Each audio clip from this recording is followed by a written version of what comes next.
மார்க்கெட்லயே premium quality அதுவும் affordable பிரைஸ்ல உங்க டாய்லெட்டை சுத்தம் பண்ண ஒரே choice bison toilet cleaner just 79 ரூபாய் மட்டுமே. Welcome to perfect show finance special edition. இன்னைக்கு பட்ஜெட் தாக்கல் ஆயிருக்கு. காலையில் எல்லாரும் நியூஸ் பார்த்துருப்பீங்க. இது முதலீட்டாளர்களுக்கு எந்த வகையில் பயனளிக்கும் அப்படிங்கிறத நம்ம பொருளாதார விமர்சகர் நாகப்பன் சார்ட்ட கேட்டு தெரிஞ்சுக்கலாம். இன்னைக்கு மார்க்கெட் நிலவரத்தை பார்த்துடலாம். நிஃப்டியை பொறுத்த வரைக்கும் 495 புள்ளிகள் சரிஞ்சு 24,789 முடிஞ்சிருக்கு. சென்செக்ஸை பொறுத்த வரைக்கும் 1546 புள்ளிகள் சரிஞ்சு 80,722 முடிஞ்சிருக்கு. வாங்க இந்த பட்ஜெட்டை பத்தி டீட்டெயிலா பிளஸ் அண்ட் மைனஸை நம்ம சார்ட்ட பேசலாம். சார் வணக்கம். வணக்கம் சிபி. இந்த பட்ஜெட்டுக்கு 10 அவுட் ஆஃப் எவ்வளவு மார்க் கொடுப்பீங்க நீங்க? சார் அது நான் தான் சார் உங்ககிட்ட கேட்கணும். அதுக்கு தான் முந்திக்கிட்டேன். சரி சரி, நீங்க நிகழ்ச்சியோட முடிவுல நீங்க சொல்லுங்க சார். எவ்வளவு நம்புறீங்க? பட்ஜெட்டுக்கு மார்க் போடுவேன்னு நம்புறீங்க நீங்க? நானும் நம்புறேன் சார், நேர்களும் நம்புறாங்க சார். நம்ம நேர்லயே மார்க் போட சொல்லுவோம் சார். பட்ஜெட் எல்லாரும் காலையில இருந்து பாத்துருப்பாங்க. நீங்க அதுதான் பாக்குறீங்க அப்படிங்கறத கமெண்ட்ல போட சொல்லலாம் சார். அதுதான் ஜனநாயக முறைப்படி கரெக்டா இருக்கும். சேஃபான பதிலா இருக்கே சார் இப்பவே. நிச்சயமா. ஓகே, ஞாயிற்றுக்கிழமை பட்ஜெட் 9வது முறையா நிர்மலா சீதாராமன் வந்து தாக்கல் பண்றாங்க. ஆமா, நிறைய பேர் நிறைய எதிர்பார்ப்பு இருந்தது. இப்ப இந்த மார்க்கெட் ரிலேட்டடா என்னென்ன மாதிரி அறிவிப்புகள் சார் வந்திருக்கு இந்த பட்ஜெட்ல? இன்னைக்கு காலையில இருந்தே கொஞ்சம் சரிவா இருந்துச்சு. ஒரு கட்டத்துல ஒரு 700 புள்ளிகள் வரைக்கும் சரிஞ்சது நம்ம பார்த்தோம். ஒரு 24,571 வரைக்கும் வந்துச்சு. அந்த குறிப்பிட்ட சரிவு திடீர்னு ஏன் சார் ஏற்பட்டுச்சு? குறிப்பா வந்து அந்த பட்ஜெட்டுக்கும் அந்த பங்குச்சந்தைக்குமான தொடர்புல இன்னைக்கு என்ன அறிவிப்பு வந்ததுங்கிறதையும் சொல்லுங்க சார். இல்ல நிச்சயமா. அதாவது மார்க்கெட் வந்து தொடர்ந்து கரெக்ஷனுக்கு வெயிட் பண்ணிக்கிட்டு இருந்ததான் நான் பாக்குறேன். பட்ஜெட்டுக்கு இதுக்கு சம்பந்தம் இல்லைன்னு சொல்லிட முடியாது. ஒரு சம்பந்தம் இருக்கு. பெரிய எதிர்பார்ப்பு இருந்துச்சுன்னு நீங்க சொல்றீங்க. என்னை பொறுத்த வரைக்கும் தனிப்பட்ட முறையில பெரிய எதிர்பார்ப்புகள்ங்கிறது எதுவும் கிடையாது. மக்கள்லாம் வந்து இப்போ ஜிஎஸ்டி வந்து பட்ஜெட்டுக்கு வெளியே வந்துட்டதுனால மறைமுக வரி குறித்த எதிர்பார்ப்புங்கிறது இருக்க முடியாது. ஏன்னா அது வந்து ஜிஎஸ்டி கவுன்சில் தான் முடிவு பண்ணும். வருமான வரி குறித்து போன வருஷம் 12.25 லட்சம் ரூபாய் வரைக்கும் சொல்லியிருக்கிறதுனால அது குறித்தும் பெரிய எதிர்பார்ப்புகள் இருந்ததா எனக்கு தெரியல. பட் இந்த டாரிஃப் வார் காரணமாக பாதிக்கப்பட்ட துறைகள், எம்எஸ்எம்இஸ்ல இருந்து அந்த ஏற்றுமதி சார்ந்த துறைகள் வந்து அந்த கார்பரேட்ஸ் வந்து பெரிய அளவுல நிறைய எதிர்பார்த்திருக்கலாம். ஒருவேளை அதுல வந்து மேட் சம்பந்தமாக சில நெகட்டிவான விஷயங்கள் அறிவிக்கப்பட்டிருக்கு. அது வந்து அந்த கேரி ஃபார்வர்டு இஷ்யூ இருக்கிறதுனால சில கார்பரேட்ஸுக்கு அது ஒரு பாதிப்பை ஏற்படுத்தும்னு சொல்லப்படுகிறது. ரெண்டாவது, செக்யூரிட்டி டிரான்சாக்ஷன் டாக்ஸ் எஸ்டிடி, இது குறித்த அந்த அறிவிப்பு அதை அதிகரிச்சிருக்காங்க அப்படின்னு அந்த அறிவிப்பு வந்த பிறகு அது சந்தையால் நெகட்டிவாக நான் தனிப்பட்ட முறையில் அதை நான் நெகட்டிவா பார்க்கல. நான் இன்னும் சொல்ல போனால் நான் என்ன திட்டினா யாராவது டே ட்ரேடர்ஸ் திட்டலாம் ஒருவேளை, ஆனால் நான் வரவேற்கிறேன். ஏன்னா அது ரொம்ப ஹைலி ஸ்பெகுலேட்டிவ் ஆக்டிவிட்டிக்கு வழிவகுக்கக்கூடிய ஒரு விஷயத்துல வந்து சின் டாக்ஸ் மாதிரி அரசாங்கம் பார்க்கறதான் பாக்குறேன். எப்படி சிகரெட்டுக்கு டாக்ஸ் போடுறாங்களோ அந்த மாதிரி தான் இந்த டெரிவேட்டிவ்ஸ், ஃபியூச்சர்ஸ், ஆப்ஷன்ஸுக்கு அவங்க வந்து டாக்ஸ் போடுறாங்க. இதை தடை செய்ய முடியாது, அது ரொம்ப கஷ்டம். ஆனா அதுல ஒரு வருமானத்தையாவது பார்ப்போம் நம்ம. அதன் மூலமா அவங்களை டிஸ்கரேஜ் பண்ணலாம் ஹையர் டாக்ஸேஷன் மூலமானு பாக்குறாங்க. ஆனால் இந்த தகவல் வெளிவந்த பிறகு சந்தையில வந்து இறக்கம் ஆரம்பிச்சதை நம்மளால பார்க்க முடிந்தது தெளிவாக. அந்த மேட் டாக்ஸ் அதனுடைய காம்ப்ளிகேஷன் இன்னும் பல பேருக்கு புரிஞ்சிருக்காது. பட் இது வந்து தெளிவாக எல்லா டே ட்ரேடர்ஸுக்கும் புரிஞ்சது. அதனாலதான் இன்னைக்கு பாத்தீங்கன்னா புரோக்கிங் ஃபர்ம்ஸ், அந்த நிறுவனங்களுடைய தரகு நிறுவனங்களுடைய பங்குகள் எல்லாம் வீழ்ச்சியை சந்தித்தது. பைனான்சியல் சர்வீசஸ்ல இருக்கக்கூடிய பங்குகளுடைய இதெல்லாமே வீழ்ச்சியை சந்தித்தது. அபார்ட் ஃப்ரம் மெட்டல் ஸ்டாக்ஸ், அது நம்ம பேசுவோம். நம்ம போகும்பொழுது மெட்டல் ஸ்டாக்ஸ் இறங்கினதுக்கு பட்ஜெட் மட்டும் காரணம் இல்ல. பட்ஜெட்ல ஒரு குறிப்பிட்ட விஷயம் வந்து காரணம். அது வந்து மெட்டல் ஸ்டாக்னு சொல்ல முடியாது. சாவரின் கோல்ட் பாண்ட் அல்லது கோல்ட் ETF பொறுத்த வரைக்கும் இன்டர்நேஷனல் மார்க்கெட்டினுடைய ஒரு காரணம் போக இதுவும் சேர்ந்து கொண்டது. அது போக மெட்டல்ஸும் இறங்கினது, சர்வதேச சந்தையில் இறங்கினது ஒரு காரணம். மெட்டல் இண்டெக்ஸ் இன்னைக்கு 5% இறங்கி இருக்கு. சோ இது எல்லாம் ஒன்று சேர்ந்து கொள்ள பொதுத்துறை வங்கிகளுக்கான குறியீடு எல்லாமே. இன்னைக்கு நிப்டி எடுத்துக்கங்க, NSE எடுத்து பாத்தீங்கன்னா அட்வான்ஸ் டிக்ளைன், அட்வான்ஸை விட டிக்ளைன் 2 மடங்கு இருக்கு. அதே மாதிரி 52 வார உச்சத்தை விட 52 வார லோ பார்த்தோம்னா 7 மடங்கு இருக்கு, அதிகமா இருக்கு. லோ அதிகமா இருக்கு, 7 மடங்கு அதிகமா இருக்கு. டிக்ளைன் 2 மடங்கு அதிகமா இருக்கு. அப்பர் சர்க்கியூட்டை விட லோயர் சர்க்கியூட் அதிகமா இருக்கு அப்படிங்கறத பாக்குறோம். அதே மாதிரி நிப்டி குறியீட்டுல பாத்தீங்கன்னா ஒரு 6 பங்குகளை தவிர எல்லாமே 44 பங்குகள் இன்னைக்கு விலை இறக்கத்துல தான் இருந்திருக்கு. ஐடி பங்கு விப்ரோ, டிசிஎஸ், இன்ஃபோசிஸ் இது மட்டும் தான் இன்னைக்கு இந்த குறியீட்டுல இருக்கக்கூடிய பங்குகள் ஏறி இருக்கு. இதை தவிர்த்து பார்க்கும் பொழுது எல்லாமே அதே மாதிரி சென்செக்ஸ்லயும் டிசிஎஸ், இன்ஃபோசிஸ் 2 ஐடி பங்குகளும், சன்ஃபார்மா, டைட்டனும் ஏறி இருக்கு. மற்ற எல்லாமே 30 பங்குகள்ல 26 பங்குகள் இன்னைக்கு விலை இறக்க பங்குகளாக தான் முடிவடைஞ்சிருக்கு அப்படிங்கறத பார்க்கிறோம். ஒட்டுமொத்த சந்தையும் பொதுவாகவே ஒரு வீக் ட்ரெண்ட்ல தான் இருந்தது. பட்ஜெட்ல சில அறிவிப்புகளும் சேர்ந்து கொள்ள அது வந்து கொஞ்சம் அதிகமாயிருக்குன்னு நான் நினைக்கிறேன். இது வந்து குறுகிய கால ஒரு மூவ்மெண்டா தான் நான் பாக்குறேன். ஏன்னா பட்ஜெட்ல சொல்லியிருக்கக்கூடிய அந்த இவங்க எதற்காக இறங்கியிருக்கணும் அதுக்கு இறங்கல, எதுக்கு இறங்கக்கூடாதோ அதுக்கு இறங்கி இருக்கு. இந்த எஸ்டிடிக்காக இறங்கும்னா நான் அதை நம்பல. அது வந்து ஒரு ஷார்ட் டேர்ம் எஃபெக்டா தான் நான் பாக்குறேன். இதை மீறி நாம் வெளியே வருவோம்னு நம்புறேன். மெட்டல் ஸ்டாக் இறங்குனதுக்கு காரணம் வந்து இப்ப நீங்க சொன்னீங்க சார், சர்வதேச அளவுலயும் வந்து கொஞ்சம் இறங்கி இருக்குல்ல சார், தங்கம் வெள்ளி இதெல்லாமே, அதுக்கும் ரீசன் இருக்குங்களா? 2 காரணம். ஒன்று சர்வதேச காரணம், ஒன்னு உள்ளூர் காரணம். சர்வதேச அளவுல வந்து எல்லாமே வந்து பெரிய அளவுல வந்து சென்ற வார கடைசியில பார்த்திருப்பீங்க. நமக்கு இந்த வார இறுதி நாட்களில் பெரும் வீழ்ச்சியை சந்தித்தது.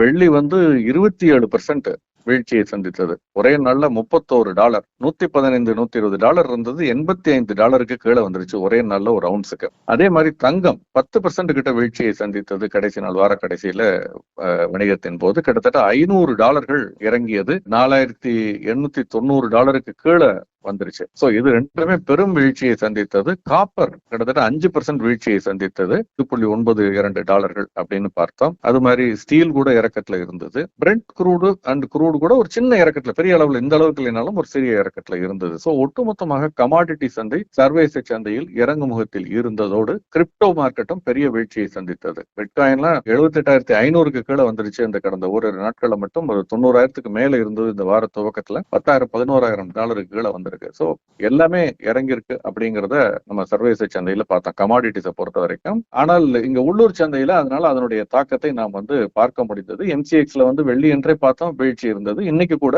எம்சிஎக்ஸ் சந்தையில 9% கிட்ட வீழ்ச்சி அந்த வெள்ளி இருந்திருக்கு. தங்கமும் 2% வீழ்ச்சி இருந்திருக்கு. காப்பர் 4% வீழ்ந்திருக்கிறது. ஜிங்க் வீழ்ந்திருக்கிறது. இதை தாண்டி ஒரு காரணம் பிரஷியஸ் மெட்டல்ஸை பொறுத்த வரைக்கும் என்ன அப்படின்னு, ஏன்னா இதனாலதான் நம்ம கோல்டு ETF, சில்வர் ETF எல்லாமே வந்து நம்ம இன்னைக்கு மார்க்கெட்ல வந்து நல்ல அடி வாங்கி இருக்குது. அது மட்டும் இல்ல, அது சார்ந்த இந்த மெட்டல் சார்ந்த பங்குகள், இந்துஸ்தான் காப்பர் வந்து இன்னைக்கு 13% இறக்கம். இந்த கமாடிட்டிஸ் வணிகமாகக்கூடிய சந்தை, பங்கு சந்தை எப்படி BSE NSE அந்த மாதிரி கமாடிட்டிஸ் வணிகமாகக்கூடிய சந்தை MCX, மல்டி கமாடிட்டி எக்ஸ்சேஞ்ச், அந்த நிறுவனத்தினுடைய பங்கு விலை இன்னைக்கு 12% இறக்கத்தை சந்தித்தது. இன்ஃபேக்ட் 15% வரைக்கும் அதனுடைய இறக்கம் இருந்தது ஒரு கட்டத்துல, கொஞ்சம் சின்ன ரெக்கவரி. இப்ப 12% இறக்கத்துல இருக்கு. இதற்கு முக்கிய sovereign gold bond various series எல்லாமே 10% இறங்கி இருக்கு. என்ன காரணம்னா பட்ஜெட்ல வந்த ஒரு அறிவிப்பு. இது அறிவிப்புங்கிறது என்ன பொறுத்த வரைக்கும் இது கிளாரிபிகேஷனா தான் நான் நினைக்கிறேன். இது ஒரு சின்ன லூப் ஹோல் பிளக் பண்ணிருக்காங்க. அதாவது சாவரின் கோல்ட் பாண்டு நீங்க விண்ணப்பித்து வாங்கி இருந்தீங்கன்னா அது வந்து ரிடீம் பண்ணும் பொழுது, மெச்சூரிட்டியில ரிடீம் பண்ணும் பொழுது அதுல வரக்கூடிய லாபம் முழுவதும் நீண்ட கால மூலதன ஆதாயமாக கருதப்படும் அப்படின்னு ஒரு பக்கம். இன்னொரு பக்கம் அதை நீங்க வந்து விண்ணப்பித்து வாங்கி இருந்து மெச்சூரிட்டியில கொடுத்தீங்கன்னா அதுல வரக்கூடிய லாபம் முழுவதும் வரி விலக்கு பெற்றதுன்னு சொல்லியிருந்தாங்க. இதை சிலர் தவறாக பயன்படுத்தி கொண்டிருந்தார்கள். அது தவறுன்னு சொல்ல முடியாது, ஏன்னா அது ஒரு லூப் ஹோல் இருந்தது, பிளக் பண்ணாம இருந்தது, கிளாரிட்டி இல்லாம இருந்தது. இப்ப தெளிவாக என்ன சொல்லியிருக்காங்கன்னா, நீங்க 2ஆம் கட்ட சந்தையில் வாங்கி, அதாவது நீங்க ஒரிஜினலா வந்து மத்திய ரிசர்வ் வங்கி அந்த சாவரின் கோல்ட் பாண்டை வெளியிடும் பொழுது வாங்கி இருந்து, விண்ணப்பித்து வாங்கி இருந்து, அந்த ஆண்டு அதனுடைய முழுமையாக முதிர்வு பெறும் வரை வைத்திருந்து முதிர்வு பெற்ற பிறகு அதை திருப்பி கொடுத்து பணத்தை வாங்கியிருந்தீங்கன்னா அப்போ உங்களுக்கு இந்த பூரண வரி விலக்குங்கிறது உண்டு. ஆனால் இதற்கு இடையில் நீங்கள் சந்தையில் வாங்கி இருந்தால், வெளியிட்டப்பட்ட பிறகு சந்தையில் பட்டியலிடப்பட்ட பிறகு வாங்கி இருந்து அதை கொண்டு போய் நீங்க வந்து முதிர்வடையும் பொழுது கொடுத்து மெச்சூரிட்டியில வாங்கினீங்கன்னா அதுக்கு வந்து long term capital gain tax வரும். லாங் டேர்மா இருந்தா, ஷார்ட் டேர்மா இருந்தா short term capital gain tax வரும். வரி விலக்குங்கிறது கிடையாது அப்படிங்கிற கிளாரிபிகேஷனை இப்ப கொடுத்திருக்காங்க. அவங்க வந்து கிளாரிபிகேஷன் சொல்லல, என்ன பொறுத்த வரைக்கும் அதை வந்து கிளாரிபிகேஷனா தான் நான் பாக்குறேன். இப்ப தெளிவாக சொல்லி இருக்கிறார்கள். அப்ப என்னன்னா, இப்ப இதற்கு புதிதாக வரி விதிக்கப்பட்டது போல் தோன்றும், அப்படி இல்ல, அது ஒரு விளக்கமா தான் நான் பாக்குறேன். சோ அதனால இப்ப வந்து என்ன சொல்லியிருக்காங்க, நீங்க சந்தையில் வாங்கி மெச்சூரிட்டியில கொடுத்தாலோ சந்தையில் வாங்கி வித்தாலோ normal short term long term capital gain என்னவோ அதுதான் அப்ளிகபிளா இருக்கும். 12% அல்லது 20% அப்படிங்கிறது. ஷார்ட் டேர்மா இருந்தா 20%, லாங் டேர்மா இருந்தா 12%. நீங்க ஒரிஜினலாவே வாங்கி வச்சிருந்து மெதுவடையும் பொழுது கொடுத்திருந்தால் அது எத்தனை ஆயிரம் ரூபாய், நீங்க 5,000 ரூபாய்க்கு வாங்கி நீங்க 15,000 ரூபாய்க்கு விற்கிறீங்க அப்படின்னா அந்த 10,000 ரூபாய்க்கும் வரி விலக்கு உண்டு. அதுல ஒண்ணும் மாற்றம் இல்லை இந்த அப்படின்னு சொல்லியிருக்காங்க. அப்ப 2ஆம் கட்ட சந்தையில் இந்த வாங்கினவங்க எல்லாம் இப்போ கொஞ்சம் பேனிக்கா இருக்க வாய்ப்பு இருக்கு. என்னடா திடீர்னு நம்ம இதுக்கெல்லாம் கூட வரி விலக்கு கிடைக்கும் நம்பி வாங்கி இருந்தோம், இப்ப இல்லைங்கிறாங்களே அப்படின்னு. சோ அந்த ஒரு பேனிக்ல வந்து கொஞ்சம் செல்லிங் வந்திருக்கலாம். ஏற்கனவே சர்வதேச சந்தையும் இறக்கத்துல இருக்கு, இதுவும் சேர்த்து கொள்ள. இன்னைக்கு எல்லாமே கிட்டத்தட்ட லோயர் ஹிட்னு சொல்லுவோம், லோயர் சர்க்கியூட் ஹிட் பண்ணுச்சு அப்படின்னு சொல்லுவோம். அந்த மாதிரி சில்வர் பீஸ் எல்லாம் நல்ல ஒரு கணிசமான இறக்கத்துல இன்னைக்கு விற்பவர்கள் மட்டுமே இருக்கக்கூடிய சந்தையாகவும் வாங்குவதற்கு ஆட்கள் இல்லாத ஒரு சூழலும் ஏற்பட்டது. முடிவடையும் போது ஒரு 18 லட்சம் யூனிட்டுகள் விற்பனைக்கு இருக்கு, ஆனால் வாங்குவதற்கு ஆட்கள் இல்லை. 252 ரூபா 50 சில்வர் பீஸ், அந்த மாதிரி தான் சில்வர் கே, சில்வர் பீட்டா எல்லாமே, சாவரின் கோல்ட் பாண்ட் பல இது. இதுதான் முக்கியமான காரணம். ஓகே சார், PSU பேங்க் குறைஞ்சதுக்கு சார் அதுவுமே வந்து ஒரு 5க்கு மேல குறைஞ்சிருக்கு இல்லைங்க. PSU பேங்க்ஸை பொறுத்த வரைக்கும் வந்து நிப்டி பேங்க் 2% குறைஞ்சிருக்கு. நிப்டி பேங்க் இண்டெக்ஸ் வந்து 2% குறைஞ்சிருக்கு. PSU பேங்க் வந்து 5.5% குறைஞ்சிருக்கு. என்னை பொறுத்த வரைக்கும் அது வந்து விலை அதிகரித்தது அதனுடைய ஒரு டவுன்லோட் ஃபால் அப்படித்தான் நான் பாக்குறேன். ஏன்னா தனியார் வங்கிகள் இறங்கிய போது கூட பொதுத்துறை வங்கிகள் பெரிய அளவுல இறங்கல. ஸ்டேட் பேங்க் எல்லாம் பார்த்தா ஏறிக்கிட்டே இருந்தது. சோ இது ஒரு பிரைஸ் கரெக்ஷனா தான் நான் பாக்குறேன். அப்கோர்ஸ் 5%ங்கிறது கணிசமாக அதிகமா இருக்கு. பட்ஜெட்டினுடைய முழு டாக்குமெண்ட்ஸும் கையில வந்தா இதுல ஏதாவது பாதிப்பு இருப்பாங்கிறத பார்க்கலாம். பட் எனக்கு தெரிந்த வரைக்கும் இப்ப நம்ம பேசிக்கொண்டிருக்க வரைக்கும் குறிப்பாக இந்த பொதுத்துறை வங்கிகள் பெரிய அளவுல இறங்குவதற்கான காரணங்கள்னு என்னால எதுவும் சொல்ல முடியல. ஒட்டுமொத்தமாக தொழில் சூழல் மாறும் பொழுதுதான் இந்த மாதிரி பொதுவாக நடக்கும். அந்த மாதிரி மாறி இருக்காங்கிறது கேள்விக்குரியது. ஏன்னா பேங்க் ஆஃப் இந்தியா 8% இறங்கி இருக்கு. Indian bank, bank of Baroda இதெல்லாம் 7% கிட்ட இறங்கி இருக்கு. மகாராஷ்டிரா பேங்க், யூனியன் பேங்க் இந்த குறியீட்டில் உள்ள 12 பங்குகளுமே இறங்கி இருக்கு. So something significant has happened. நம்ம நாளைக்கு பார்க்கலாம். இப்ப இந்த பட்ஜெட்னால எந்தெந்த ஒரு செக்டாருக்கு நல்ல லாபம் பார்க்கலாம் எதிர்காலத்துல? இது வந்து ஒரு பிராடர் பட்ஜெட்டா தான் நான் பாக்குறேன். ஒரு குறிப்பிட்ட துறை சார்ந்து அப்படி எதுவும் ஸ்பெசிபிக். அப்கோர்ஸ் டிஃபென்ஸுக்கான ஸ்பெண்டிங் அதிகரிச்சிருக்கு. அப்ப அதனால டிஃபென்ஸ் ஸ்டாக்ஸ் நல்லா இருக்குமானா, டிஃபென்ஸ் ஸ்டாக்ஸ் வந்து 2 பிரச்சனை இருக்கு. ஒண்ணு, அந்த ஸ்டாக்ஸ்ல சப்ளை கம்மியா இருக்கு. மிக குறைவான எண்ணிக்கையில் தான் அந்த பங்குகள் பட்டியலிடப்பட்டிருக்கு. அதெல்லாமே ஏற்கனவே வந்து அந்த அதிகமான விலையில் இருக்கிறதுனாலதான் இந்த டிஃபென்ஸ் செக்டார் சார்ந்த மியூச்சுவல் ஃபண்ட்ஸ்ல மேற்கொண்டு ஃபண்ட் அக்செப்ட் பண்றதெல்லாம் நடுவில் நிறுத்தி வச்சிருந்தாங்க. இப்ப ஸ்டார்ட் பண்ணிட்டாங்களான்னு எனக்கு தெரியாது. ஏன்னா உங்கள்ட்ட பணத்தை வாங்கி எங்க முதலீடு செய்யறது? திரும்ப அதே டிஃபென்ஸ் பங்குகள்ல முதலீடு செய்யணும். அது ஏற்கனவே விலை ஹையா இருக்குது. அப்ப எப்படி போறது அப்படிங்கிற கேள்விகள் வருது. அதனால செக்டார் வாரியாக பாக்குறது கொஞ்சம் கஷ்டம். பட் பை அண்ட் லார்ஜ் பாத்தீங்கன்னா இன்ஃப்ராஸ்ட்ரக்சர் அதற்கான புஷ் இருக்கு. லோக்கலைசேஷனுக்கான புஷ் இருக்கு. பல விஷயங்களுக்கு உலக நாடுகளையும் நாம் நம்பி இருக்க முடியாது. எலக்ட்ரானிக்ஸ்ல இருந்து 40,000 கோடி அந்த துறைக்கு அறிவிச்சிருக்காங்க. அந்த மாதிரி பல டிஃபென்ஸ்ல இருந்து பல இது வந்து நம்ம சுயசார்பா இருக்கணும். அதுக்காக நம்ம தயார் பண்ணி கொள்ளணும். அதற்கான முதலீடுகள் இங்கு பெருக வேண்டும். அதற்கான ஒரு ஆதரவுகளை நம்ம கொடுக்கணும் அப்படிங்கிற ஒரு எண்ணம் இருக்க மாதிரி தான் எனக்கு இந்த பட்ஜெட்ல தெரியுது. அதன் காரணமாக அப்படி அந்த அடிப்படையில பார்த்தீங்கன்னா இன்ஃப்ராஸ்ட்ரக்சர் இதனுடைய முழு பலன்களும் ப்ராக்ஸி ரேட் தான் நம்ம பண்ண முடியும். ப்ராக்ஸி ரேட்னு கேட்டீங்கன்னா அப்படி அந்த மாதிரி பாத்தீங்கன்னா வந்து இன்ஃப்ராஸ்ட்ரக்சர் அது சிமெண்டா இருக்கலாம், ஸ்டீலா இருக்கலாம். இதுல ஸ்டீல் ஆல்ரெடி மெட்டல் ஸ்டாக்ஸ் எல்லாம் நடுவில் ஏறி இருந்தது. இப்ப கொஞ்சம் இறங்கி இருக்கு. பட் இன்னும் கூட அது வந்து எந்த லெவல்ல இருக்குங்கிறது நமக்கு தெரியல. பட் சிமெண்ட் இந்த மாதிரி துறைகள் பெரிய அளவில் ஏறாத துறைகளும் இருக்கு. சிமெண்ட் செக்டர்லாம் வால்யூம் இம்ப்ரூவ் ஆகிட்டு இருக்குன்னு சொல்றாங்க நடப்பு ஜனவரி மாதத்துல பார்த்தா. சோ இதெல்லாம் கொஞ்சம் நல்லா இருக்கிறதுக்கான வாய்ப்புகள் அதிகமா இருக்குது.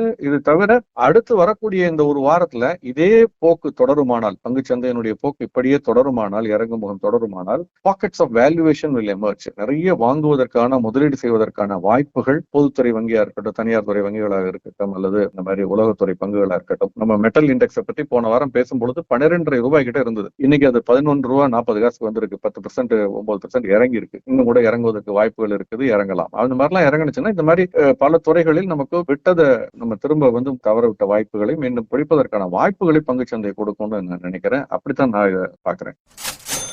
சார், இந்த எஸ்டிடி ஹைக்னால மார்க்கெட்ல வருங்காலத்துல எப்படி சார் இருக்கும்? பட்ஜெட்ல என்ன சொல்லியிருக்காங்கன்னா, செக்யூரிட்டி டிரான்சாக்ஷன் டாக்ஸை இன்க்ரீஸ் பண்ணிருக்காங்க. எதுக்கு இன்க்ரீஸ் பண்ணிருக்காங்க? கேஷ் மார்க்கெட்டுக்கு இன்க்ரீஸ் பண்ணல. நீங்க நீண்ட கால முதலீட்டாளராக இருந்து, ஏன் குறுகிய கால வணிகராக கூட இருக்கலாம், நீங்க வந்து நீங்க வாங்கி விற்கிறீங்க. கேஷ் மார்க்கெட்ல நீங்க வாங்கி விற்கிறதுக்கு எந்த விதமான சேஞ்சும் கிடையாது. செக்யூரிட்டி டிரான்சாக்ஷன் டாக்ஸை ஏத்தல. இன்ஃபேக்ட் அதுக்கு எடுக்கணுங்கிறது என்னுடைய கோரிக்கை. அதுதான் நியாயமா இருந்திருக்கும். ஒரு நீண்ட கால முதலீட்டாளர்களுக்கு அவங்க எப்படியும் நீண்ட கால மூலதனத்தின் மீது, ஆதாயத்தின் மீது வரி கட்டுறாங்க. லாங் டர்ம் கேபிட்டல் கெயின் கட்டுறாங்க. ஷார்ட் டர்ம் இருந்தா ஷார்ட் டர்ம் கேபிட்டல் கெயின் கட்டுறாங்க. அப்ப அவர்களுக்கு எதுக்கு செக்யூரிட்டி டிரான்சாக்ஷன் டாக்ஸ் ஒன்று இருக்கணும்? அதை ரிமூவ் பண்ணுங்கிறதா என்னுடைய கோரிக்கை எப்போதுமே. ஆனால் அதை பண்ணல, அவங்க ரிமூவ் பண்ணல. அது ஒரு பக்கம். ஆனால் அதை கூட்டவும் இல்லை. கூட்டி இருக்கிறது எங்க கூட்டி இருக்காங்கன்னா, அதிக அளவுல வந்து ஸ்பெகுலேட்டிவ் டிரான்சாக்ஷன்ஸ் நடக்கக்கூடிய முன்பேர வணிக ஒப்பந்தங்கள் அங்கதான் ஃபியூச்சர்ஸுக்கு வந்து 0.02% இருக்கிறத 0.05% அதிகரிச்சிருக்காங்க. இது வந்து 2.5 மடங்கு அதிகம்னு சொல்லலாம். அதே மாதிரி வந்து ஆப்ஷன்ஸ், ஃபியூச்சர்ஸ் அண்ட் ஆப்ஷன்ஸ் மார்க்கெட்ல ஆப்ஷன்ஸ் செக்யூரிட்டிஸ் அந்த ஆப்ஷன் பிரீமியத்து மீது 0.1% இருக்கிறத 0.15% அதிகரிச்சிருக்காங்க ஆப்ஷன் பிரீமியம் மேல. அதே மாதிரி அந்த எக்ஸஸ் ஆப்ஷன் பிரீமியத்தை ஆப்ஷனை எக்ஸசைஸ் பண்ண 0.125% இருக்கிறத 0.15% அதிகரிச்சிருக்காங்க. சோ நிச்சயமா இது கணிசமான ஏற்றம் தான். ஆனால் அரசாங்க தரப்புல இன்னைக்கு கொடுக்கப்பட்டிருக்கக்கூடிய விளக்கம் என்னங்க? இதனால என்ன சொல்றாங்கன்னா, பங்குச்சந்தையை பொறுத்தவரை மார்க்கெட்ல பெரிய லிக்விடிட்டியை கொடுக்கக்கூடியது முன்பேற வணிகம். ஸ்பெகுலேட்டிவ் டிரான்சாக்ஷன்ஸ் மூலமா தான் லிக்விடிட்டி வருது. லிக்விடிட்டி இருக்கிறதுனாலதான் வந்து மற்ற நியாயமான முதலீட்டாளர்கள் முதல்ல ஈஸியா சுலபமாக ஒரு பங்கை வாங்க விற்க முடியுது. அதுல இருந்து முழுமையாக தப்புன்னு ஒதுக்க முடியாது. பட் அதுக்காக எவ்வளவு தூரம் நம்ம ஸ்பெகுலேட்டிவ் ஆக்டிவிட்டியை அலோவ் பண்றதுங்கிறதா இங்க கேள்வி. சோ இவங்க பயமுறுத்துறதெல்லாம் மார்க்கெட்ல இருக்கவங்க லிக்விடிட்டி ட்ரை அப் ஆயிடும், செக்யூரிட்டி டிரான்சாக்ஷன் டாக்ஸ் இம்ப்ரூவ் பண்ணா வணிகர்கள் குறைந்து விடுவார்கள், அன்றாட வணிகம் குறைஞ்சிரும் அப்படின்லாம் சொல்றாங்க. இன்னைக்கு அதனாலதான் Bombay stock exchange share price எல்லாம் கணிசமான வீழ்ச்சியை சந்தித்ததை நம்ம பார்த்தோம். பெரிய வீழ்ச்சியை சந்தித்தது பிஎஸ்சி மும்பை பங்குச்சந்தையினுடைய. நல்ல வேளைக்கு என்எஸ்சி ஷேர் இன்னும் லிஸ்ட் ஆகல. பட் பிஎஸ்சி ஷேர் லிஸ்ட் ஆயிருக்குது. இன்னைக்கு 8% வீழ்ச்சியை சந்தித்தது. ஒரே நாள் 227 ரூபாய் இறங்கி 2570 நடந்தது. பட் அரசாங்க தரப்புல என்ன விளக்கம் கொடுக்கப்பட்டிருக்குன்னா, இன்கம் டேக்ஸ் இந்தியா அவங்களுடைய எக்ஸ் ஹேண்டில் என்ன கொடுத்திருக்காங்கன்னா, ஆப்ஷன்ஸ் அண்ட் ஃபியூச்சர்ஸ்ல மட்டும்தான் ரைஸ் பண்ணியிருக்கோம், அதுவும் ரொம்ப குறைவான இதுதான். பட் இது ஏன்னா ருபீ டேர்ம், அதாவது இதனுடைய வால்யூம் ரொம்ப அதிகமா இருக்கு. எவ்வளவு அதிகமா இருக்குன்னு சொல்றாங்க தெரியுமா? 1.5 லட்சம் கோடி வணிகம் நடக்குது சராசரியாக ஆப்ஷன்ஸ் அண்ட் ஃபியூச்சர்ஸ்ல. 1.5 லட்சம் கோடி. சார் ஆமா, ஒரு நாளைக்கு 1.5 லட்சம் கோடி நடக்குது. இது மட்டுமல்ல, இதை விட ரொம்ப முக்கியமா நம்ம நாட்டினுடைய ஜிடிபி, ஒட்டுமொத்த பொருளாதார வளர்ச்சிக்கு ஜிடிபி மாதிரி 500 மடங்கு இருக்குன்னு சொல்றாங்க. அந்த கணக்குல எனக்கு ஒரு சின்ன வித்தியாசம் தெரிகிறது. அது முழுமையாக எப்படி கரெக்டா இருக்கும்னு எனக்கு தெரியல. ஏன்னா அதற்கு கீழே வந்து ருபீ டேர்ம்ஸ்ல நம்ம ஜிடிபி 300 லட்சம் கோடின்னு போட்டிருக்காங்க. ஏதோ கிராமர் எரர் இருக்கு. பட் ஆனால் அவர்கள் சொல்லக்கூடிய அடிப்படையான ஒரு வாதம், முன்வைக்கக்கூடிய ஒரு வாதம் நம்ம வந்து ஒப்புக்கொள்ள வேண்டிய ஒரு விஷயமா இருக்கு. என்னன்னா, ஸ்பெகுலேஷன் ரொம்ப அதிகமாயிடுச்சு. கேஷ் மார்க்கெட் வால்யூமோட பல மடங்கு டெரிவேட்டிவ்ஸ்ல இருக்கு. அந்த டெரிவேட்டிவ்ஸ் வால்யூம் பாத்தீங்கன்னா கம்பெனிஸோட பெய்ட் அப் கேபிட்டலை விட பல மடங்கு இருக்க அளவுக்கு எல்லாம் இருக்குது. பல நேரங்கள்ல ஒட்டுமொத்த மார்க்கெட் கேப்போட பல மடங்கு அதிகமா இருக்கு. சோ இது எப்படி நியாயமா இருக்க முடியும்? இவ்வளவு ஒரு பெரிய ஸ்பெகுலேஷனுக்கு நம்ம வழிவகுத்தால் ஃபாலும் பெரிய ஃபாலா இருக்கும். சோ அப்படிங்கிறது இன்கம் டேக்ஸ் இந்தியா அப்படிங்கிற அந்த இணையத்தை அவங்களுடைய எக்ஸ் ஹேண்டில் வந்து இதை குறித்து டீடைல்டா கொடுத்திருக்காங்க. அதோட ஒரு FAQஸும் ஃப்ரீக்வென்ட்லி ஆஸ்க் கொஸ்டின்ஸ் சொல்லி இந்த பட்ஜெட் சம்பந்தமான விளக்கங்களும் அங்க வந்து கொடுக்கப்பட்டிருக்கு. பல பக்கங்களுக்கு கொடுக்கப்பட்டிருக்கு. எளிமையான முறையில படிச்சு பார்க்கணும். NRI கூட சில அறிவிப்புகளை வெளியிட்டு இருந்தாங்க. அது என்னென்ன அறிவிப்புகள் சார்? அவங்களுக்கு எப்படி இது வந்து யூஸ்ஃபுல்லா இருக்கும்? NRIஸ்க்கு உள்ள அறிவிப்புகளை சொல்றதுக்கு முன்னால இந்த பட்ஜெட்ல ஒரு பாசிட்டிவான இன்னொரு அம்சத்தை நான் சொல்லிடுறேன். Buyback of shares. அப்ப எனக்கு செக்யூரிட்டி டிரான்சாக்ஷன் டாக்ஸ் கேஷ் மார்க்கெட்ல எடுக்கிறதுங்கிறது வருத்தம், எனக்கு அது நெகட்டிவான சைடு. பட் பாசிட்டிவான சைடு என்னன்னு பாத்தீங்கன்னா, ஷேர்ஸ் பைபேக். அதை வந்து இப்ப போன வருஷம் கூட நம்ம பேசணும், நடுவில் இன்ஃபோசிஸ் 1500 ரூபாய் நடக்கையில 1800 ரூபாய்க்கு பைபேக் பண்றாங்க. பட் ஆஃபர் பண்ணா ஒரு பிரச்சனை இருக்கு. அந்த 1800 ரூபாயும் வருமானமாக கணக்கிடப்பட்டு டிவிடெண்ட் இன்கம் மாதிரி கணக்கிடப்பட்டு நமக்கு என்ன டாக்ஸ் பிராக்கெட்ல இருக்குமோ அந்த டாக்ஸ் பிராக்கெட் வரும். 10%, 20%, 30% அதுக்குள்ள டாக்ஸ் வரும். நம்ம வாங்கின 1500 ரூபாயை கேபிட்டல் லாஸா எடுத்துக்கிட்டு பின்னால ப்ராஃபிட் பண்ணும்போது அதில் அட்ஜஸ்ட் பண்ணிக்க சொல்றாங்க. இது வந்து சரியான முறையா இருக்காது.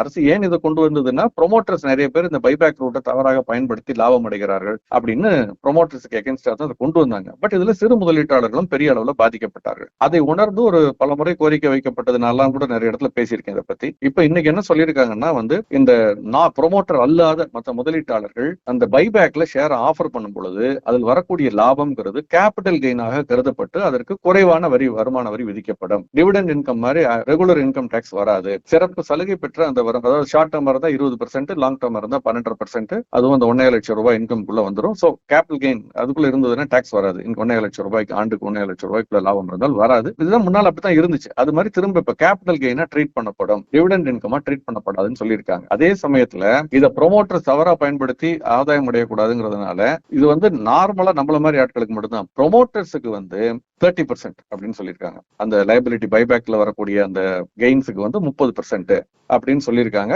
அந்த அப்ளிகபிள் டாக்ஸ் ரேட் ஒரு அடிஷனல் டாக்ஸா இருக்கும். ப்ரொமோட்டர் கம்பெனியா இருந்ததுன்னா எஃபெக்டிவ் டாக்ஸ் ரேட் 22% சொல்லியிருக்காங்க. ஏன்னா அதுக்கப்புறம் அந்த ப்ரொமோட்டரும் டாக்ஸ் கட்ட வேண்டியிருக்குங்கிறதுனால. சோ இது வந்து ஒரு நிச்சயம் தனி முதலீட்டாளர்கள், சிறு முதலீட்டாளர்களை பொறுத்தவரை பைபேக்ல தைரியமா இனிமே பார்ட்டிசிபேட் பண்ணலாம், இந்த நீண்ட கால மூலதன ஆதாய வரியை நம்பி, அந்த சலுகையை நம்பி அப்படிங்கிறது ஒண்ணு. இப்ப நீங்க NRI பத்தி கேட்டீங்க, என்ன NRIஸ்க்கு என்ன மாதிரியானது சொல்லியிருக்கேன். 2 விஷயம் சொல்லியிருக்காங்க.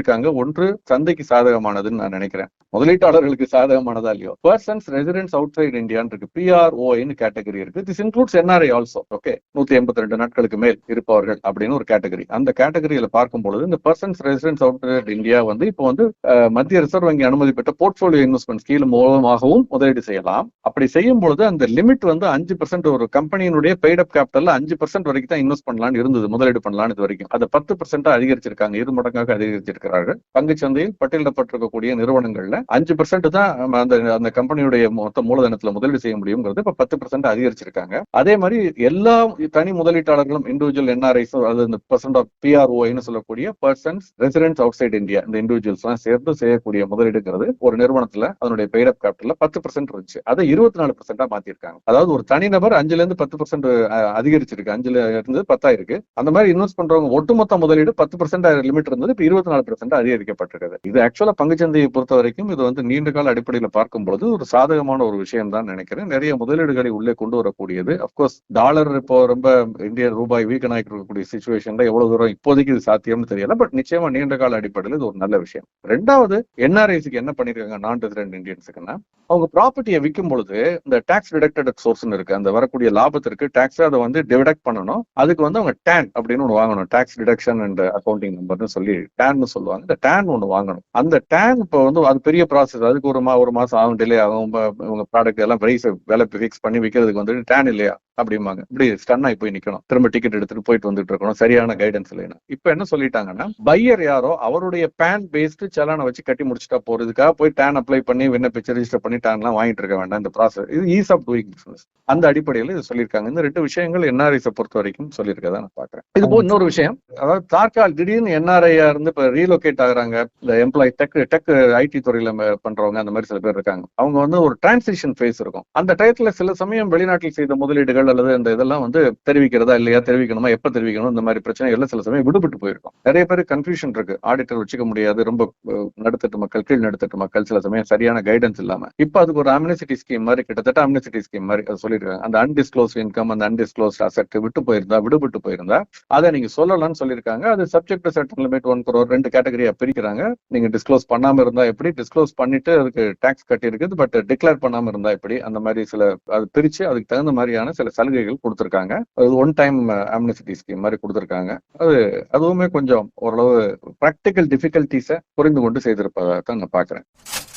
இந்த எம்எஸ்எம்இ துறைக்கு வந்து 10,000 கோடி ஒதுக்கியிருக்காங்க சார். இந்த நிதி போதுமானதுன்னு நினைக்கிறீங்களா? இது வந்து சிறு தொழில்களை ஊக்குவிக்குமா?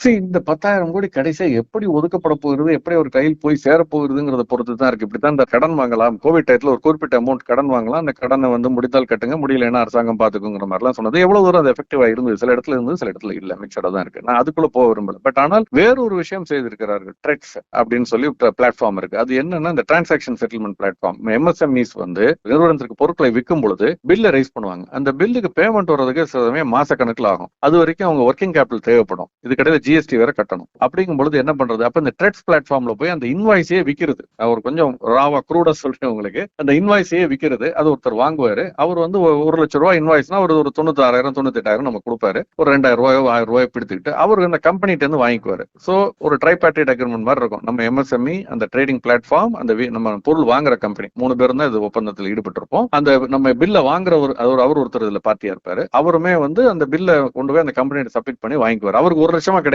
ஆனா நமக்கு 98,000 99,000 தான் கொடுத்திருப்பாரு. ஏன்னா அது அந்த ஒரு மாசம் 2 மாசத்துக்கான வட்டியா கணக்கில் எடுத்துக்கோங்க. ஓகே, அப்படி இதை வந்து இப்ப என்ன பண்ணிருக்காங்கன்னா, CPSE central public sector enterprises வந்து எம்எஸ்எம்இஸ்ல இருந்து வாங்கினா அந்த டிரான்சாக்ஷன் செட்டில்மெண்ட் வந்து எல்லாமே வந்து இந்த ட்ரெட்ஸ்ல எனேபிள்டா இருக்கணும் அப்படின்னு மேண்டேட் பண்ணிருக்காங்க. இது வந்து அதே மாதிரி மற்ற கார்பரேட்ஸ் இந்த பெஞ்ச் மார்க்கா பயன்படுத்திக்கிட்டு பண்ணணும்னு சொல்லியிருக்காங்க. இது போக ஒரு கிரெடிட் கேரண்டி சப்போர்ட் மெக்கானிசம் ஒன்னு சொல்லியிருக்கேன், இன்வாய்ஸ் டிஸ்கவுண்டிங்கிறதும் சொல்லியிருக்காங்க இந்த ட்ரெட்ஸ் பிளாட்ஃபார்ம் மூலமாக. இன்னும் 1-2 அறிவிப்புகள் வெளிவந்திருக்கு, பார்க்கலாம். என்ன பொறுத்த வரைக்கும் நான் என்ன நினைக்கிறேன்னா, எம்எஸ்எம்இஸ்ல நிறைய நிறுவனங்கள் வந்து கொஞ்சம் வளர்ச்சி அடைந்த பிறகு அது ஃபேமிலி ரன் ஆர்கனைசேஷன் தான், மொத்த பங்குதாரர்களும் குடும்ப உறுப்பினர்கள் தான் இருப்பாங்க. பார்ட்னர்ஷிப்ல இருந்து ஒரு சில கன்வீனியன்ஸுக்காக லிமிடெட் கம்பெனியா மாத்திருப்பாங்க. பட் அது வந்து பப்ளிக் ஷேர் ஹோல்டிங் எதுவும் இருக்காது, அவர்களுக்குள் தான். ஆனால் பிரச்சனை என்னன்னா, அந்த ஆண்டு ஒரு 10 லட்சம் ரூபாய் லாபம் ஈட்டுகிறார்கள் வச்சுக்கோம். அந்த நிறுவனமே அதுக்கு ஒரு 25% டாக்ஸ் கட்டி இருக்கும். புதிய அந்த சிஸ்டம் கன்செஷன் இதுல வந்தாங்கன்னா 2.5 லட்சம் கட்டி இருக்கும். பாக்கி 7.5 லட்சத்தை அவங்க டிவிடெண்டா போட்டு எடுத்துக்கிட்டாங்கன்னா அந்த பங்குதாரர்கள் திரும்ப அதுக்கு ஒரு 30% 33% டாக்ஸ் கட்ட வேண்டி வரும். ஒட்டுமொத்தமா ஒரு 55% மேல டாக்ஸ் கட்ட வேண்டி வரும். ஒரு widely held company, publicly listed கம்பெனிக்கு இந்த மாதிரி இருக்கிறது தப்புன்னு நான் சொல்லல. இப்ப கார்பரேட்ஸ் தான், பெரிய கார்பரேட்ஸ் கட்டிட்டு போட்டோம். சிறு குறு நிறுவனங்கள் ஒரு அட்மினிஸ்ட்ரேட்டிவ் கன்வீனியன்ஸுக்காக இந்த மாதிரி வச்சுக்கும் பொழுது அவர்களுக்கு இந்த மாதிரி டபுள் டாக்ஸேஷன் வரும் பொழுது அட்லீஸ்ட் அந்த கம்பெனி கட்டின டாக்ஸை இவங்க வந்து இன்புட்டா எடுத்துக்க முடியுமா? எப்படி நம்ம ஜிஎஸ்டி வந்து இது கட்டினா நம்ம ஒருத்தர் கட்டுறது இன்னொருத்தர் இன்புட் எடுத்துக்கிறாரோ அந்த மாதிரி பண்ண முடியுமாங்கிறத எக்ஸ்ப்ளோர் பண்ணணும்னு நான் நினைக்கிறேன். ஏன்னா இந்த நிறுவனங்கள் லாபம் ஈட்டும் பொழுது கம்பெனியும் டாக்ஸ் கட்டுது, அதை டிவிடெண்டா டிக்ளேர் பண்ணி ப்ரொமோட்டரும் பணம் கட்டுறாரு. கோயம்புத்தூர், திருப்பூர், ஈரோடு, கரூர் இந்த மாதிரி நிறுவனங்களை கேட்டு பாத்தீங்கன்னா உங்களுக்கு தெரியும், உங்களுக்கு அவங்க இருக்கிற சிரமம். நஷ்டம் வரும் பொழுது ஒன்றும் பண்ண முடியாது இதை. சோ இந்த மாதிரியான ஒரு சூழல் இருக்கும் பொழுது இது வந்து கொஞ்சம் ஹெல்ப்ஃபுல்லா இருந்திருக்கும்னு நான் நினைக்கிறேன். எம்எஸ்எம்இ இதுக்கு ரியலா நல்லா இருக்கு. எம்எஸ்எம்இ கூட ஒரு கஷ்டமான காலத்துல இது ஹெல்ப்ஃபுல்லா இருந்திருக்கும். அதே மாதிரி இந்த ரேர் எர்த் மினரல்ஸ் தமிழ்நாடு உள்ளிட்ட ஒரு 4 மாநிலங்கள்ல மையம் அமைக்கப்படுறதா சொல்லிருக்காங்க. ஆமா, இது வந்து தொழில் வளர்ச்சிக்கும் இல்ல என்ன மாதிரி செக்டாருக்கு சார் இது யூஸ்ஃபுல்லா இருக்கும்? சரி, நிச்சயமா இப்போ ஒரிசா, தமிழ்நாடு, கேரளா இந்த மாதிரி மாநிலங்கள் சொல்லியிருக்காங்க. நல்ல விஷயம் தான் ஒரு விதத்துல, தொழில் வளர்ச்சி, உற்பத்தி அந்த ஆங்கிள்.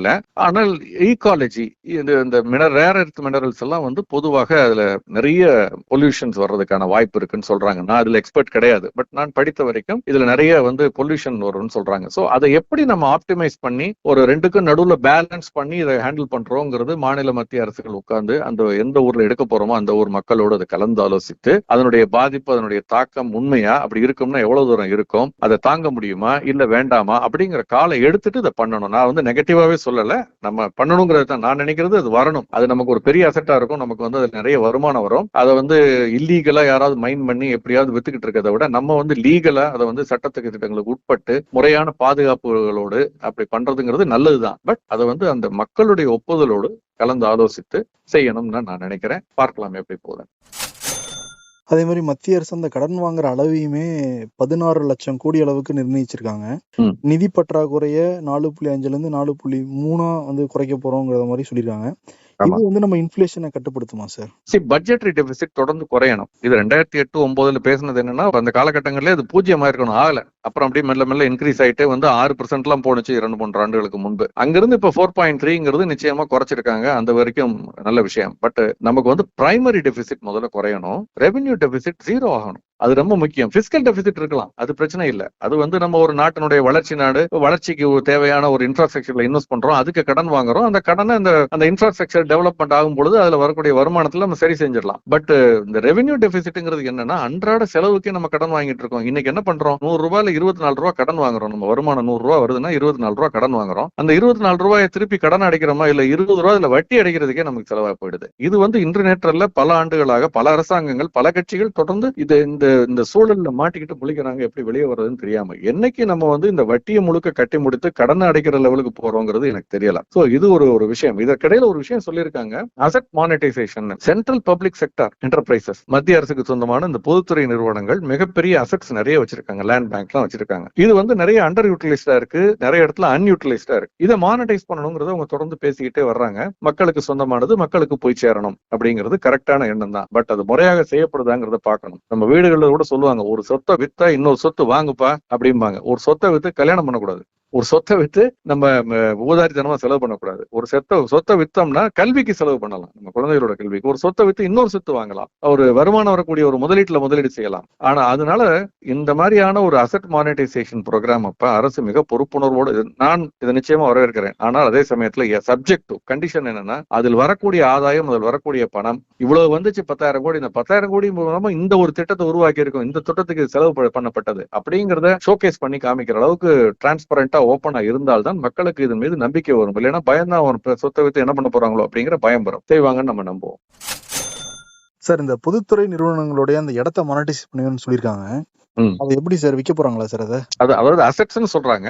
எனக்கு தெரிந்த ஒரு இடம் மென்ஷன் பண்றது ரீட்ஸ்ங்கிற வார்த்தையை சொல்லியிருக்காங்க, ரியல் எஸ்டேட் இன்வெஸ்ட்மெண்ட் ட்ரஸ்ட். அது வந்து ஒரு டெடிகேட்டட் ரீட்ஸ் செட்டப் பண்ணி அதன் மூலமாக இதை மானிட்டைஸ் பண்ணுவோம். ரியல் எஸ்டேட் இன்வெஸ்ட்மெண்ட் ட்ரஸ்ட்னு கிரியேட் பண்ணி அதுல ரீட்ஸ் யூனிட் கிரியேட் பண்ணி அது பொதுமக்களுக்கு வழங்கப்படலாம் அல்லது நிறுவனங்கள் முதலீடு செய்யலாம்னு சொல்லியிருக்காங்க. அப்படி பண்ணும்பொழுது அதுல எகைன் என்னுடைய கோரிக்கை என்னவா இருக்கும்னா, அதுல வந்து இந்தியர்கள் மட்டும் தான் முதலீடு செய்ய முடியும் அந்த ரீட்ஸ்ல. அதுல வெளிநாட்டு முதலீட்டாளர்களோ எஃப்ஐஸோ முதலீடு செய்யக்கூடாதுங்கிற ஒரு கண்டிஷனோட கொண்டு வந்தா நான் அதை திரும்ப வரவேற்பேன். பட் திரும்ப அதுல யார் வேணாலும் முதலீடு செய்யலாம்னா நம்முடைய சொத்துக்கள் மறைமுகமாக மற்றவங்க கைக்கு போகும். அதுல நம்ம கவனமா இருக்கணுங்கிறதுல நான் உறுதியா இருக்கேன். சார், இந்த முனிசிபல் பாண்ட்ஸ், ஆமா, இத பத்தி வந்து சொல்லப்பட்டிருக்கு. அரசாங்க கடன் வாங்குறாங்க, நம்பி வாங்கலாமா சார் இந்த பாண்ட் எல்லாமே? சரி, நிச்சயமா அரசு உத்தரவாதத்தோட தான் இருக்கும். இப்ப சென்னை கார்பரேஷனே வந்து பாண்டு வெளியிட்டு இருக்கிறார்கள். 1 லட்சம் ரூபாய் ஓரிரு மாதங்களுக்கு முன்பு வெளியிட்டு தேசிய பங்கு சந்தையில பட்டியலிடப்பட்டிருக்கிறது அந்த கடன் பத்திரம். அது என்னன்னா ஹையர் டிக்கெட் சைஸ், அதனால சிறு முதலீட்டாளர்கள் அதுல பங்கு பெறுவது கஷ்டம். அது வந்து இப்ப அம்ருத் ஸ்கீம்னு ஏற்கனவே வந்து இன்சென்டிவைஸ் பண்றாங்க. 200 கோடி ரூபாய் வரைக்கும் நீங்க கடன் பத்திரங்கள் வெளியிட்டால் அதற்கு வந்து smaller towns, medium towns, Tiruppur மாதிரி டவுன்ஸுக்கெல்லாம் கொடுக்குறோம்னு அரசாங்கம் வந்து சொல்லியிருக்காங்க. பட் இப்ப இந்த பெரிய நகரங்கள் இதை குறிவைத்து 1000 கோடி ரூபாய்க்கு மேல கடன் பத்திரங்கள் வெளியிட்டால், ஒரு சிங்கிள் பாண்ட் இஷ்யூ வெளியிட்டால் அதுக்கு வந்து 100 கோடி ரூபாய் இன்சென்டிவ் கொடுக்குறேன்னு சொல்லியிருக்காங்க. கிட்டத்தட்ட இப்ப 1000 கோடி 1001 கோடி ரூபாய் வெளியிடுறாங்கன்னு வச்சுக்கோம், 1000 கோடிக்கு மேல டெக்னிக்கலா. அப்ப அதுல ஒரு 10% வந்து இன்சென்டிவா கிடைக்கும். முனிசிபல் பாண்ட்ஸுக்கு இந்த மாதிரி ஒரு இன்சென்டிவ் கொடுத்திருக்கிறது ஒரு விதத்துல நல்லதுதான். இப்போ கடன்ல சிக்கி தவிக்கும், அதிக வளர்ச்சி பணிகளை கையாள முடியாமல் தவிக்கக்கூடிய முனிசிபாலிட்டிஸ், கார்பரேஷன்ஸ், இவர்களுக்கெல்லாம் இது ஒரு நல்ல ஒரு வழியாக இருக்கும். முதலீட்டாளர்களுக்கும் வந்து அரசாங்க பத்திரம்ங்கிறதுனால முதலீடு செய்வதற்கு இது ஒரு நல்ல வாய்ப்பா இருக்குங்கிறதுல சந்தேகம் இல்லை. ஆனால்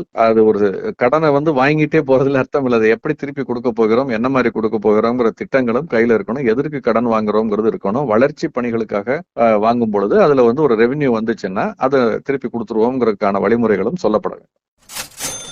சார், நம்ம பட்ஜெட்ல முதலீட்டாளர்கள் கவனிக்க வேண்டிய வேற ஏதாவது விஷயம் இருக்குங்களா? அந்த நம்ம வந்து கடன் வாங்கி சில சமயங்கள்ல மியூச்சுவல் ஃபண்ட்லயோ பங்குலயோ முதலீடு செய்யறோம். அந்த மாதிரி மியூச்சுவல் ஃபண்ட்ல முதலீடு செய்யும் பொழுது அல்லது இந்த முதலீட்டின் மூலமாக ஒரு ஆதாயம் நமக்கு வரும், ஒரு டிவிடெண்ட் வரும். அந்த டிவிடெண்டுக்கு நம்ம வரி கட்டும் பொழுது இந்த கடன் வாங்கியதற்கு நம்ம கொடுத்த வட்டி அது வந்து ஒரு 20% சீலிங்கோட அதை வந்து நமக்கு டிடக்ஷனை அதை அலோவ் பண்றாங்க, எக்ஸ்பெண்டிச்சரை அலோவ் பண்ணாங்க, இன்ட்ரெஸ்ட் எக்ஸ்பெண்டிச்சரை நமக்கு அலோவ் பண்ணிக்கிட்டு இருந்தாங்க. இனிமேல் அதை அலோவ் பண்ண முடியாதுன்னு சொல்லியிருக்காங்க. அதனால இப்ப கடன் வாங்கி முதலீடு செய்பவர்கள் ரொம்ப கவனமா இருக்கணும். ஏன்னா அந்த கடன் வாங்குறதுக்கு கட்டக்கூடிய வட்டியை வந்து நம்ம செலவா கிளைம் பண்ண முடியாதுங்கிறது இந்த அமெண்ட்மெண்ட் மூலமாக வந்திருக்கக்கூடிய ஒரு விஷயம், செக்ஷன் 93. சோ இது கொஞ்சம் கவனமா இருக்கணும். Fine sir. மொத்தமா இந்த பட்ஜெட் வந்து ஒரு சூப்பர் பட்ஜெட் நீங்க நினைக்கிறீங்களா, இல்ல ஒரு சமநிலையான பட்ஜெட் நினைக்கிறீங்களா? வம்பளுக்குறீங்க என்ன? ஒரு விஷயத்தை புரிஞ்சுக்கோங்க, பட்ஜெட்டுங்கிறது நான் முன்னாலே சொல்லிட்டேன், ஜிஎஸ்டி பட்ஜெட் வெளியே போயிடுச்சு. இன்கம் டாக்ஸ்ல என்னென்ன பண்ண முடியுமோ 80% பண்ணிட்டாங்க. இன்னும் சின்ன சின்ன ட்வீக்ஸ் தான் பண்ண முடியும். இதுக்கு மேல அரசாங்கத்திற்கு எந்த அரசாங்கம் வந்தாலும் அதற்கு வழி இல்லை. சோ இதை தாண்டி பண்றதை பண்ணிருக்காங்க அவங்க. இப்ப பட்ஜெட் தயாரிக்கக்கூடிய அரசாங்கங்களுடைய நோக்கம் எப்படி இருக்குன்னா, இது பெரிய அளவுல கிரிட்டிசிசம், பாராட்டை பெறுகிறதோ இல்லையோ, பெரிய அளவுல கிரிட்டிசிசம் வரக்கூடாது அப்படிங்கிற ஒரு கவனத்தோடு தான் தயாரிக்கப்படுகிறதா நான் பாக்குறேன் கடந்த சில ஆண்டுகளாகவே. அதனால பட்ஜெட்டுங்கிறது ஒரு வரவு செலவு கணக்கு, வரவுக்குள் செலவு செய்யணும். ஒரு பட்ஜெட்டுக்கு எப்ப சார் நம்ம 100% மார்க் கொடுக்கலாம்? 100% மார்க் எப்போ உங்களுக்கு ஒரு குடும்ப தலைவனுக்கு கொடுப்பீங்க? அவர் ஒரு மாசம் 50,000 ரூபாய் சம்பாதிக்கிறாரு, செலவு 40,000 போக 10,000 சேமிக்கிறாருன்னா அவர் கொடுப்பீங்க. 50,000 சம்பாதிச்சுட்டு 60,000 வந்து செலவு பண்ணணும், அதுக்கு 10,000 ரூபாய் கடன், அதுக்கு வட்டி ஒரு 5,000 கட்டுறேன்னா எப்படி இதுக்கு நான் எப்படி சார் போட முடியும்? மார்க் போடுற தகுதி எனக்கு இல்லை, அவ்வளவுதான் நான் சொல்ல முடியும். அதனால ஏன்னா இது இன்றைய அரசாங்கம், இன்றைய பட்ஜெட்டுக்கு இல்ல, இது பல ஆண்டுகளாக 10, 20, 30 ஆண்டுகள் நீங்க எந்த பட்ஜெட்டுக்கு வேணாலும் வச்சுக்கோங்க. அதனால இதுக்கெல்லாம் நம்ம 100 மார்க்குக்கு 80 மார்க் வாங்குற பையனுக்கு நம்ம மார்க் போடலாம், 90 மார்க் வாங்குற பையனுடைய இதை பேசலாம் நம்ம. Code accepted sir. Okay sir, நம்ம நண்பர்களுமே கீழே கமெண்ட்ல போடுவாங்க பட்ஜெட்டை பத்தி கருத்து. அவர்களுடையது ரொம்ப முக்கியம். ஏன்னா ஒரு ஜனநாயக முறைப்படி டெமோக்ராட்டிக் செட்டப்ல அவர்களுடைய கருத்து தான் முக்கியம். நம்ம வாழ்க்கையில எல்லாம் கிட்டத்தட்ட நமக்கு அடிப்படை தேவைகள் எல்லாம் பூர்த்தி செய்யப்பட்ட ஒரு சூழ்நிலை இருக்கக்கூடிய நான் வந்து கமெண்ட் அடிக்கிறது எப்படி சரியா இருக்கும்? அது சரியா இருக்காதுன்னு தான் நான் நினைக்கிறேன். அது முறையல்ல. அவங்க அன்றாட சிக்கல்ல பிரச்சனைகள் மூழ்கி இருப்பவர்கள், அவங்களுடைய கருத்துக்களை அவங்க சொல்லட்டும். அதை நம்ம மதிச்சு நம்ம நாளை நாள் முடிஞ்சா பேசுவோம் நம்ம. ஃபைன் சார், நிச்சயம் சார். டைம் ஒதுக்கி டீட்டெயில் எல்லாத்த பத்தியும் இன்னைக்கு விலாவரியா சொன்னீங்க சார். பட்ஜெட்ல என்னென்ன மாதிரி அறிவிப்புகள் இருக்கு, முதலீட்டாளர்களுக்கு எப்படி பயன் கொடுக்கும் அப்படின்னு. ரொம்ப நன்றி சார். Thank you sir. நன்றி. உங்களின் டெய்லி கிளீனிங் ப்ராசஸ ஈஸியாவும் ஃப்ரெஷ்ஷாவும் மாற்ற பெஸ்ட் சாய்ஸ் 50 ஆண்டு கால அனுபவம் பெற்ற bison toilet cleaner. Budget friendly, அதே சமயம் பிரீமியம் குவாலிட்டி என டபுள் சேலஞ்ச். மேலும் விவரங்களுக்கு 9514 333 999.